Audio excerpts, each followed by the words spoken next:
Jacob, welcome to the Boss Podcast. Mark, thank you very much for having me. I'm really excited to have this conversation. I'm excited.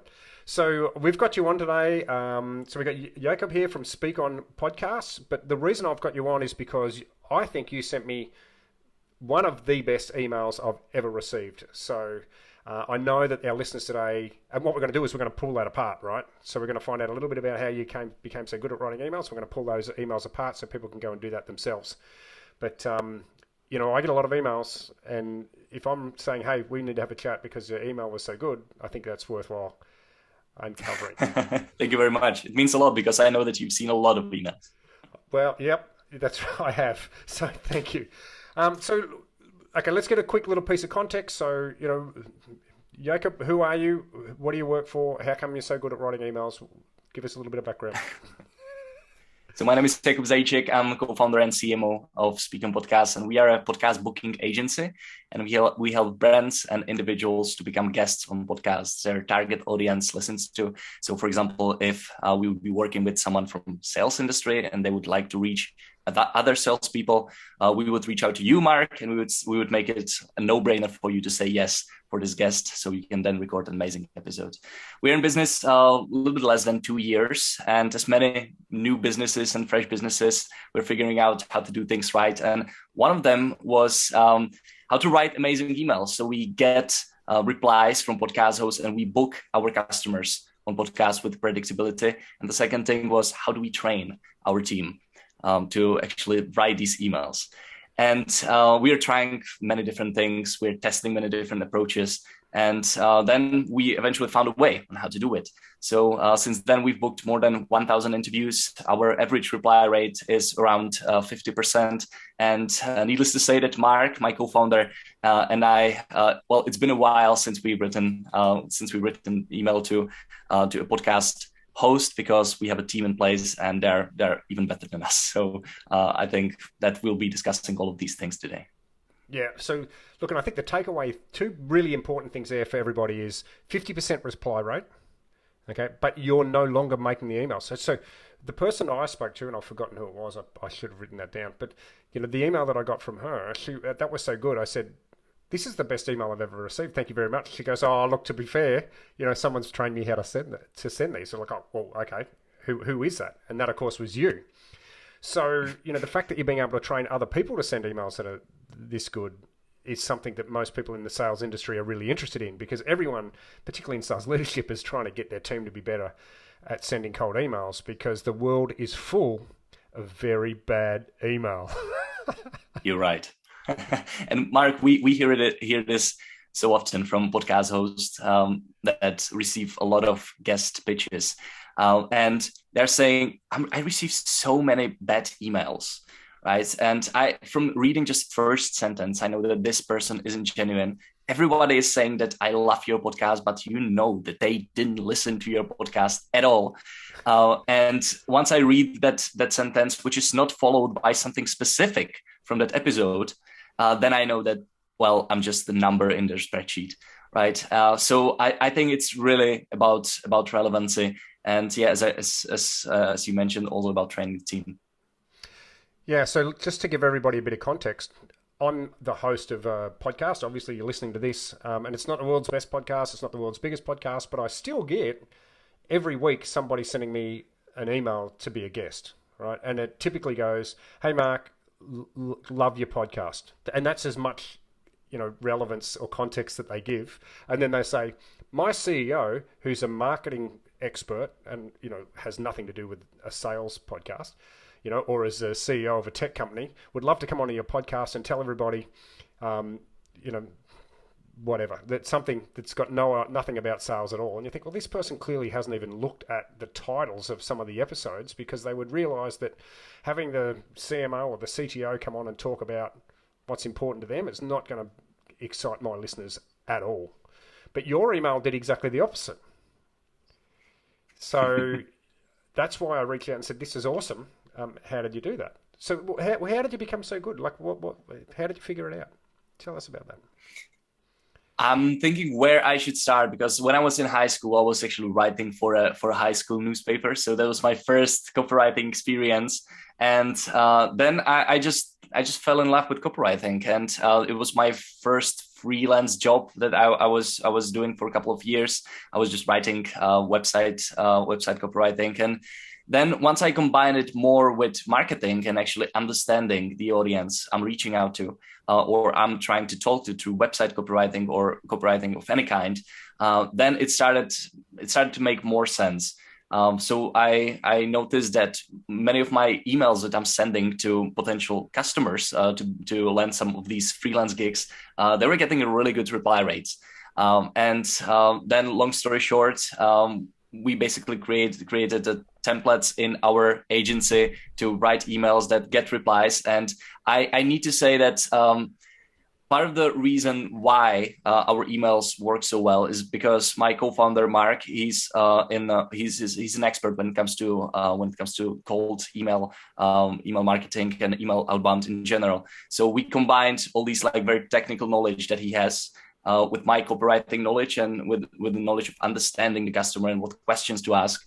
And I think that was the secret sauce that is making our emails work. Yeah, no doubt. And so everybody, when you go into the show notes, what I'll do is I'll put a link to a post that Jakob posted about 6 months ago, and it's got a little template about how to write a podcast request email. But what we're going to do today is we're going to walk through that, and I'm going to also talk about how you could change that to fit your business. So as a starting point, once you've listened, or finishing point, once we finish listening to this podcast, go to that LinkedIn post, give it a like. It's 6 months old, but give it a bit of life, and then you can download Jakob's template. It's a guide. It's not a template. It's a guide. It's well worth it. But let's get into it. Let's walk it through. So, how do we start with writing awesome emails, Jakob? Well, I think again it comes down to understanding who you are sending the email to. So that was the first point in that guide that you just mentioned. And yes, the guide is about writing good guest pitches, good podcast pitches. But you can take the advice from the guide to use it in your business. So the first tip was be the right fit. So generally in sales, that would be relevancy. And I think many people and many SDRs and people who are writing emails, they put way too much emphasis on personalization, and then they're making sure that it is relevant. And I think it should be relevant first, and then if you sprinkle a little bit of personalization, then it will work better. So knowing your target audience, knowing the reader of that email, and making sure that you actually are using the words that you know that will resonate with them because they're relevant to the challenges that they're currently solving or what they want to achieve. That is really the prerequisite of doing anything else. You need to know that your message or whatever you're saying in the email is relevant for the person receiving that email. Yeah, and I like the first point on your guide. It says, if you're not the right fit, forget it. Yes. So if you're not going to be the right guest for the podcast host, then don't bother reaching out because you're not going to add any value. And that's so true for sales. Like a lot of people just think, oh, well, this person's in my list, I'm just going to send them the email. When, if your client isn't going to be the perfect fit, it doesn't matter how good you are with your email. You're just going to waste everyone's time. So, make sure it's super relevant. Yes, yeah, I wanted to mention, Margaret, there are more than 4 million podcasts, right? So it's very not difficult, but time consuming to find the right podcast to reach out to. And well, there are way more companies, right? You can reach out to if you're selling your product. And it comes down to doing your research properly. And yeah, just knowing the target audience. But that's the price you pay for 50% response rates. Right? Definitely. You can't spam everybody and get a 50% response rate. You can spam everybody and get a 2.5% response. So people have to choose, what do they want to do? 15 minutes worth of research or send 100 emails and get 2.5 responses, or send 100 emails and get 50 responses. Like the choice is yours.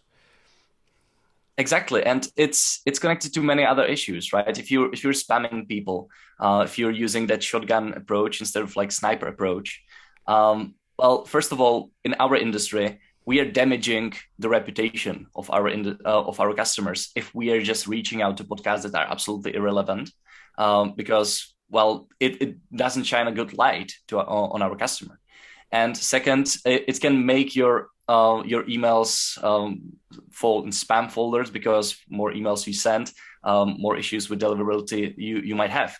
So I really just don't see any other approach than actually doing it properly and sending emails after thorough research. I agree. Okay, so what's our next step? What's number two? So the step number two in that guide that people can find in show notes was make it about them. So everyone's favorite radio station is WIIFM. What's in it for me? So make sure that you know that you know what's important for the people that you are reaching out to. If you will be then reading through your email and you will see that you are talking more about you and less about them, fix it. Just delete some of the I's, replace them with U's, and make it very relevant for them as a reader. Yeah. So I love that, and make sure that the message is all about you're molding your solution to fit the client rather than the other way around. Yes. Yeah. Yes. Okay. Exactly. Lead with value. I think you said in there. So lead with value rather than trying to talk up the company. Definitely. Yes. Okay. What next up? We've got number three. The next step is don't propose on the first date, and I think that this is one of the biggest things that I see in podcast guest outreach emails, because some of the podcast hosts are actually sending the emails they're receiving, just don't do this, guys, this is horrible, I like the way you do it. And one of the things that we see most often is that these agencies are asking, hey, can I be on your podcast? Can we schedule an interview? And it's such a big ask in the first email. And to make it more relevant for people who are listening to this podcast, because most probably they're not reaching out to podcasts to be on their shows. So if you're reaching to potential customer, don't ask for 10 minutes of their time or 15 minutes of their time, or don't create assumptions like would Tuesday or Thursday work better for you. No, ask something that will make it super easy for them to say yes. So, for example, you can ask open to learning more or worth exploring. And we ask the same question in our guest pitch emails. We ask, would you be interested in learning more about Mark as a potential guest on your podcast? And then all they have to do is to say yes. And then once we begin the conversation, it's just way easier to convert that conversation into actual interview. And I think that if your listeners want to learn more about this, one of the best people to follow, and I'm sure you know him, Mark, is Josh Brown, and he often talks about these things and how to create compelling call to actions, so you can increase your response rates. So it's Josh Brown, and he shares amazing content on LinkedIn. Yeah. So I like the thought process around slowing things down to speed up the result. Right. So typically we think, okay, so I've shared everything in the email, so all I need now is for the person to say yes to a meeting. Right. But we forget to think, and we're trying to make it easy for us as salespeople. But really what you have to think about is there's actually some mental steps for the other person in between making that commitment. And that's why your don't propose on the first date so cool, right? So I'm happy to make a small commitment, as in I might be interested in thinking about this if you can send me some more information. But I'm not prepared to make the commitment of getting on a 45-minute call or doing an interview straight away, because there's not enough trust. So by slowing down the first part, it feels like you're getting further away from the sale and you're adding unnecessary roadblocks. But in actual fact, you're making it much easier for people to take a micro step towards commitment. And every step that they make and every time they respond to an email, their commitment around doing something with you is actually building. And so the more that they swap emails with you, the more that we send simple emails backwards and forwards, the more I like you, and the more likely I'm going to comply with your requests. So as long as the process is moving forward in a reasonable way, if you have to swap 2 or 3 emails before you book a meeting, or in this case a podcast, you're going to get a better result faster than by trying to tie people into a too large a commitment too quickly. So slow the process down to speed up the result. I love that. Definitely. And Mark, I think it comes down to that everyone who will be reading the email will be in a different stage of their buyer's journey, right? Some people will know that this is exactly the solution that you need, and those will be like top 2% of people that will make a decision, and they will ask you to jump on a call, and they will make a decision very quickly. But then there will be a lot of people who are not that far yet, and you want to ask that question if they would be at least open to learning more. If they want to educate themselves a little bit more about what is it that you're doing and how it can improve their business. So I think that you're literally like removing such a big portion of your list if you're just asking for a meeting, right, or for a commitment in the first email, because not everyone is in the same spot when it comes to their buyer's journey. Yeah, absolutely true. Okay, so where are we up to? Number 4, maybe? This one's very simple, which is to keep it short. So again, just to give an example from our industry, the pitches that we've read, you need to scroll through them, which you shouldn't do it with your emails. Like our best performing emails are under 200 words. It's really short. It shouldn't be longer than 300. And the way to think about your emails is that imagine that the person who you are sending the email to will receive it as they are with their kids. They have a shopping cart, and something will ring on their phone. They will just pull out their phone, and they will check it out, and they shouldn't have to read through 5 minutes of email. They should get the message really quickly. Again, make it easy for them to make a decision and to say yes, and not to delete your email. So keep it short, ideally under 200, 300 words. Yep. Yeah, and that goes if you're sending emails for B2B space that aren't for podcasts. I like to try and get them under 150, 120. That can take a bit of work. Yeah. Yes. So, but definitely shorter, the better. I think that really works. Yes. I don't know what the latest stats are on people reading emails on their telephones, but I think it must be much more than 55% by now. So. Yeah, it's most definitely. Okay. And you said something in there about editing the emails. Was that in that section? I'm not sure if we're going through the same guide I shared on LinkedIn because I shared 6 steps as well. But editing the section, I'm not sure what do you have in mind. So I think you were talking about like you should edit it, write it, remove the fluff. I think you said edit it, have another. Right. Yes. Yes. Thank you. Yeah. It's been a while since I saw that. Since I've seen that resource I created. Yes. So once you create it, once you write the email and you maybe don't have to send it right away. You would be surprised how many fluff you will find if you will step away from the email for a second, or maybe you will send it on the next day. You will open the email and okay, I don't have to say this, I don't have to say this, and I don't have to say that. You will just remove it. You will make it shorter, simple, more to the point. And again, you'll remove the friction for the podcast host or for the person receiving the email to say yes, because your email is easier to understand and shorter. So yeah, remove the fluff. Yeah, and I love the idea about editing it twice to make sure, again, not just once. Read it, remove the stuff, edit it again. Yeah, I think that's a great strategy. Okay, so where are we up to? What's next? I love it. I think the 5th thing is give something of value. So again, in our industry, what works quite well, not so much as we started, because now people are starting to use it more often. For us, it was that we reviewed the podcast on Apple iTunes, and we took a screenshot and we send it as a part of either our initial email or as a follow-up. So giving something of value and just saying, hey, we reviewed your podcast.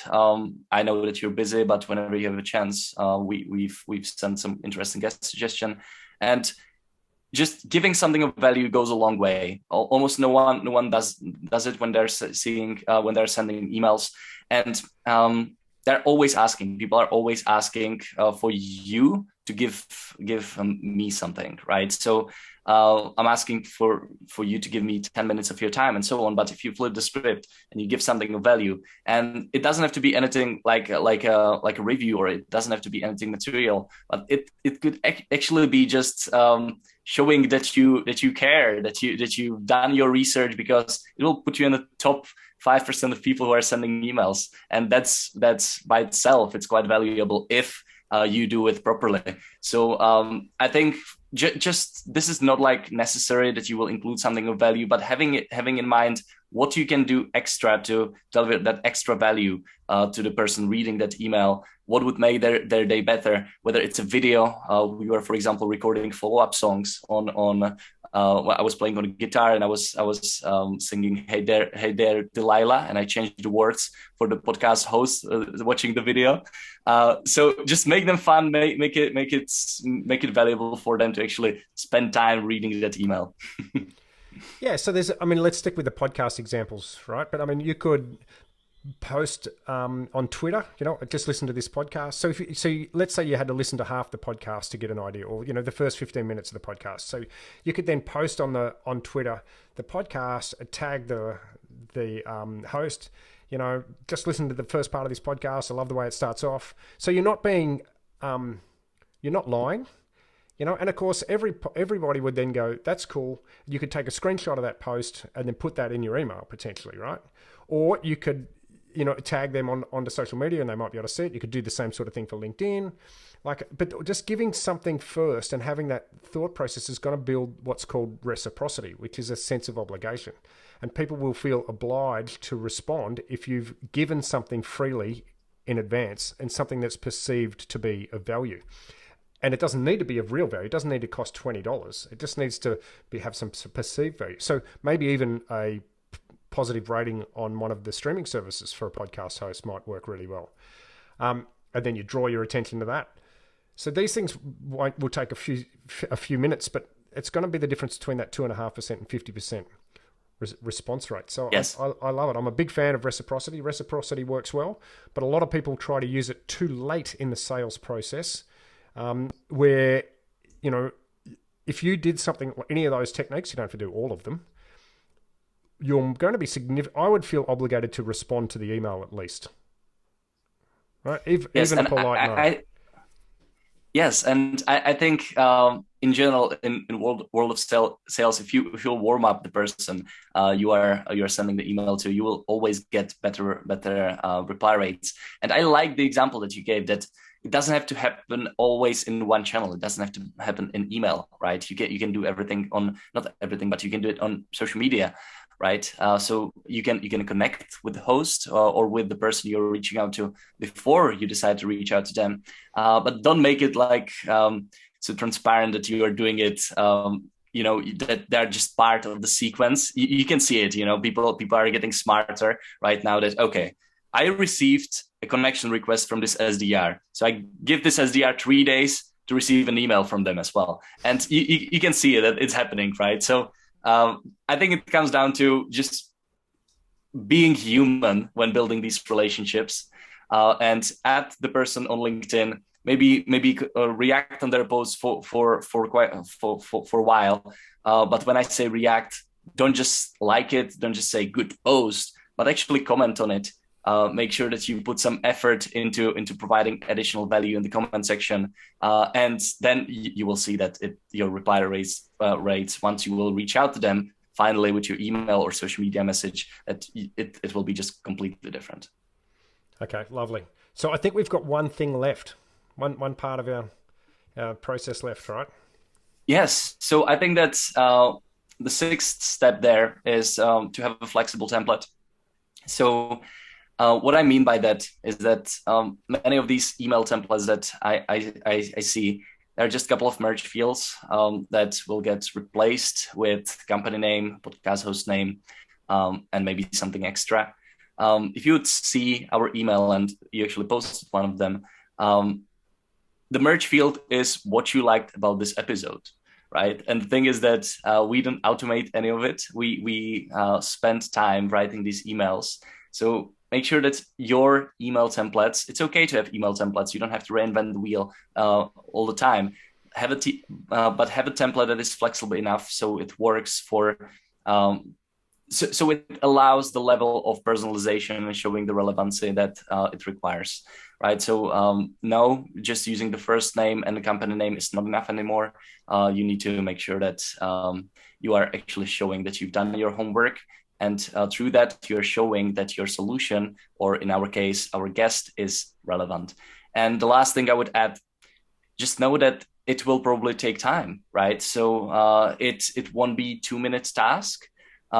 Usually we spend on one email around 20 to 35 minutes to write one email. And we actually, because we listen to the episode in full transparency, not to like full episode, but we go through the episode, we find the interesting parts, and we listen to a couple more from that podcast. And we just make sure that our guest is really relevant for this show. So yeah, it comes down to having flexible template and also knowing that it will take time to write emails that will achieve 50% reply rates.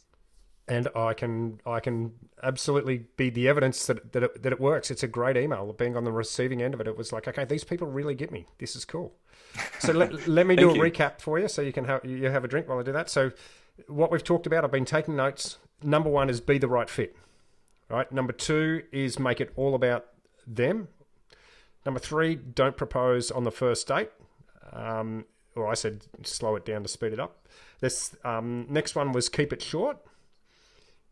Give something of value was number 5. And then last was have a flexible template for you to work to, but flexible enough for you to be able to add the relevance, etc. Yes. Okay, so great job. Everybody, I'll post this link to the posts, the LinkedIn post. Go to the LinkedIn post, and there's a document being uploaded. You can download that document, and everything's there. So everything is fully transparent. You can get access to it. So Jakob, awesome, thank you. If there was one thing that you think people should do to start doing right now to be better at cold email outreach, what would it be? What would the one thing that you'd tell people to do? We actually mentioned it, Mark, already, and I think it would be focus on relevancy first. Send less emails to more relevant people. So spend your time researching the audience that you are reaching out to. Know what exactly you can do for them and know that it is valuable for them. So focus on the relevancy first. Once you know that your email is relevant for that person, you can sprinkle a little bit of personalization as well to even increase your chances. But relevancy comes first always. Yep, love it. And so if there's people out there listening and they want to see if they can get on some podcasts, should they reach out to you or someone on your team? So they can either reach out to me on LinkedIn or they can go directly on our website, which is speakonpodcasts.com. And you can read a little bit more about what we do. You can watch some testimonials from customers that we've worked with. And if you click the Get Started button, it will take you to a scheduling page where you can schedule a call with Mark Colgan, my co-founder. He has a way better accent than I have. He's originally from the UK, so you will have a great time. And we are having the calls from place of trusted advisor. So even if you decide not to work with us, you will leave with at least some actionable steps you can take to use podcasting in your business. So once again, it's speakonpodcasts.com, or you can reach out to me on LinkedIn just by searching my name, Jakub Zajíček. There are not so many Jakub Zajíčeks out there. And I'll put a link in the show notes to your LinkedIn profile, the link to, as we said previously, to the post, and I'll put their website in as well. So it'll be really easy. People can just scroll down on the episode and click links straight from their phone. So perfect. Jakob, mate, I really appreciate you coming on the podcast and sharing the secrets to an awesome email. Very much the best of sales skills. Thank you. Mark, thank you very much for having me. I really, really enjoyed this conversation. Thanks, mate.